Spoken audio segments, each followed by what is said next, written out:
What's happening, everybody? Welcome back. Today is the day we drive the Speed 6. It's gonna be sick. Stay tuned. It's been probably about a week since I've even been over to the shop, but we made some changes. After talking to some people, we were having some battery issues, some charging issues.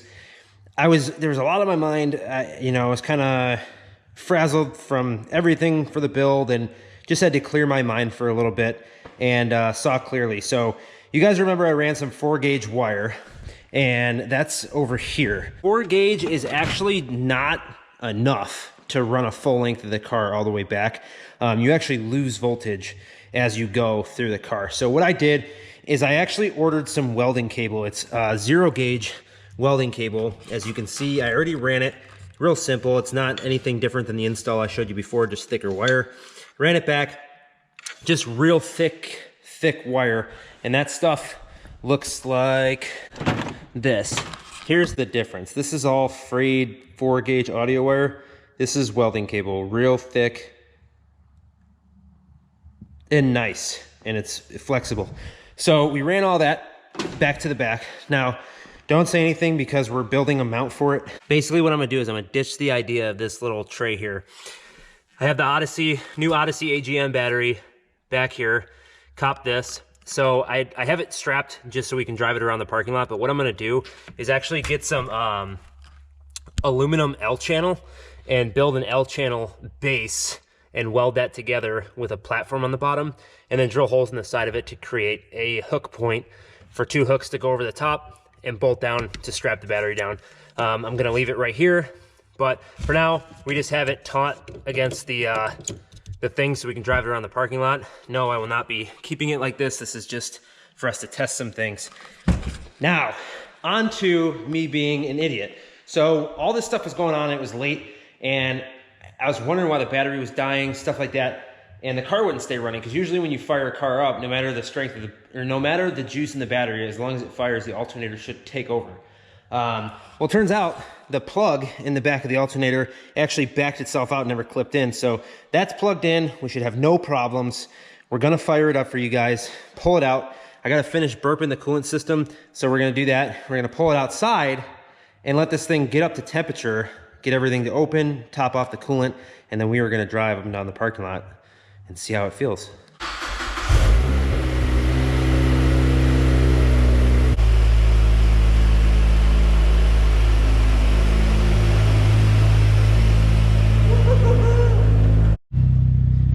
Oh boy, it's outside. Here we go. So she is gonna burp the system here. Gonna have a little bit pop out, that's okay. The only thing I gotta do is change my plugs. Now, this is a huge shout out. This is actually a pretty good idea. These guys over at Graveyard Performance, right here, actually have a bunch of stuff that they do, and they post it up on the Speed page. And all know that these Iridium spark plugs everybody runs. They're step colder. What's cool is that some people don't have these at the parts store, and they can order them and get them in, but these guys actually pre-gap them specifically to what you need. So I actually have mine gapped to 0.018, and that's specifically for my car and my tune. Ask your tuner what you use, but these are the plugs, and they got these to me in 2 days. So I knew I wasn't going to be putting them in for a few days, so I ordered them from them. No work on my end, and they just showed up at the door. So now I'm gonna wait for the car to warm up, move it up and down the parking lot a few times, and I'm actually gonna put these in because these are the ones we need. And fresh plugs are always a good idea when you start a new tune. All right, guys, everything's good. Up to temperature, running great. I'm gonna pop all these coil packs out, change the plugs real quick. So let's jump to a time lapse. We'll see you in a second.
God. Dude, under a load, it sounds sick. We're just kind of testing boundaries back and forth. My ABS lights and stuff are on. I gotta work that out. I'm not sure what it is. I don't know if it's fluid, like air in the system or something that's gotta bleed out. But yeah, we're slowly figuring out. Plugs are gapped. But dude, the blow off valve sounds nuts. I don't know if you guys caught that in the video, but nuts. And then the exhaust, when you give it into like full load, it sounds nasty.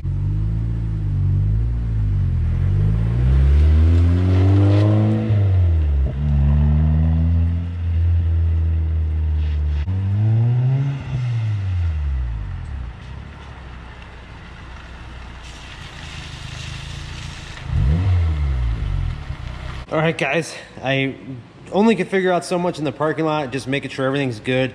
Want to put it through a heat cycle. We got some steam coming up here if you guys can see it. That's just spilt over coolant that's on the radiator and fans. So as I'm moving, it's dripping and burning off. So that's fine, nothing's wrong there. I just got to adjust the clutch a little bit. It's almost too loose. So I got to bring it back in a little bit, and then we should be good. Come back probably tomorrow, and I'm going to actually take it out on the road, drive it around, try to get a few miles on it just so I can feel some things out and see if anything else pops up, but we should be good. But all in all, pretty sweet. All right, guys, a lot has happened in the last week, and I really don't want to explain all of it, but this is basically what happened. The shop we were in with Austin at Buffalo Skins, that's his shop. We were renting half of it from him. He's basically going to be looking for another building very soon, like in the next month. So we basically just pulled out now, before the weather gets bad or whatever. And, I just moved everything back to the house, and we're going to kind of chill here for a little bit and really focus on the MS8. And basically that's what's happening now is we're back home at the garage. Got a bunch of new lights in and everything.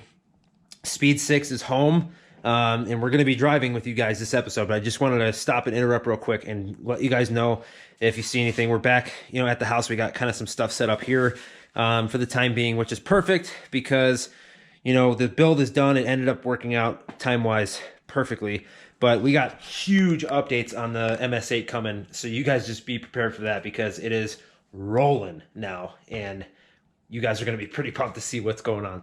But back to the Speed 6. So we did drive it home. The GoPro was dead.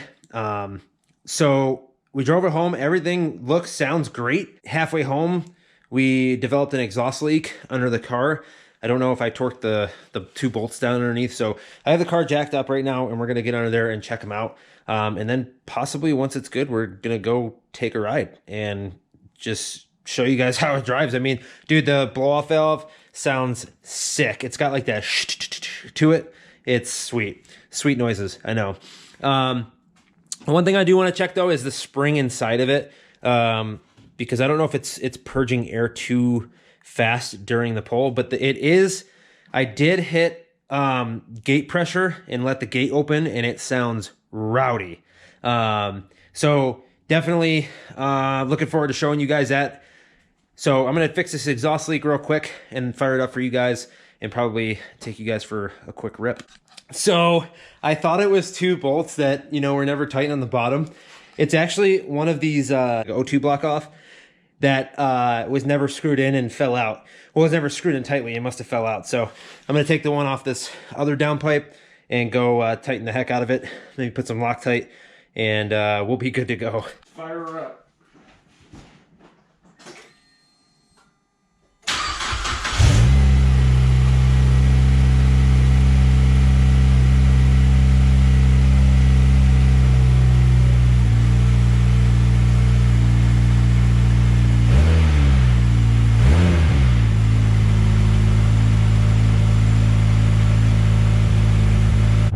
Feels so good to be back in it, man. It feels amazing. Very clutch chattery. Definitely clutch chattery. It almost sounds like valve train noise, but it's actually clutch. Because once you push the clutch in, it's fine. It's got a lot of clutch noise. But just driving around in traffic, just feeling the car out, I still have ABS, traction control, and the DSC off light. They're all on. And I don't know if it has to do with like, maybe the ABS needs to be primed or whatever. If you guys know, drop it down below in the comments. I'd like to get them off the dash. The car sounds amazing. Guys, everything on here looks great. Coolant temp's great. Battery voltage I was keeping an eye on. I just wanted to make the system with charging. AFRs are money, and everything looks great. No knock, nothing. So gonna keep driving around, and maybe we'll get a couple miles on it, and maybe we'll do our logs for Justin. All right guys, so I'm pulled over on the side of the road. Safety first, hazards on, and I'm gonna get Justin his first idle log. So basically what you're gonna do, for those that aren't familiar, is just start data logging, and you're basically gonna let the car idle for, I don't know, 10 seconds or so, just so he can see a lot of data, so he can track to see if there's any patterns or anything wonky happening, which I don't think he will, but we're gonna go till about there and stop. All right, so we got our data log. The next thing we're gonna do is do a slow second gear roll, hitting no boost, just riding it out to red line, kind of get the gist of how stable everything is. And then if everything looks and feels good, then we'll do a third gear wide open throttle pull and send these off. So here we go. All right, so we're in second gear. I'm gonna hit my data log.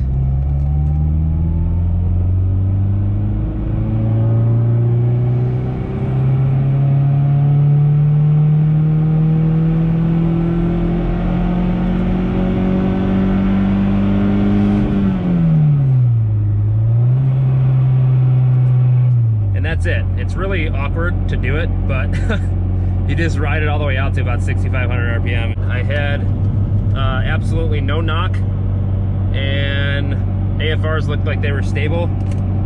So I'll drive around a little bit, make sure nothing pops up, and then we'll get to our third gear wide open throttle log, which, you know, won't be much because it's a base map. So, all right, so here goes our third gear log.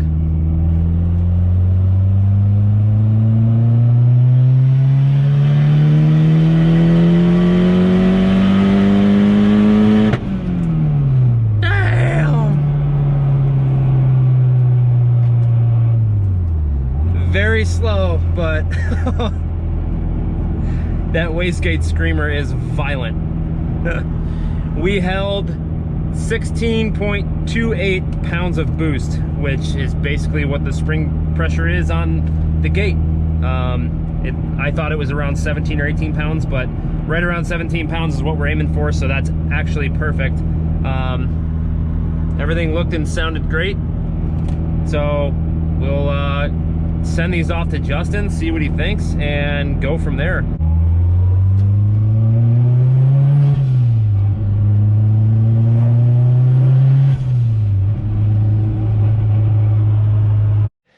All right, guys, back at the house. Everything is looking good. I'm not seeing leaks of any kind anywhere, which is a very good sign. Even after that long drive, I mean, it's freezing outside. My intake manifold is not even lukewarm. My intake pipe, or my charge pipe, is not even hot.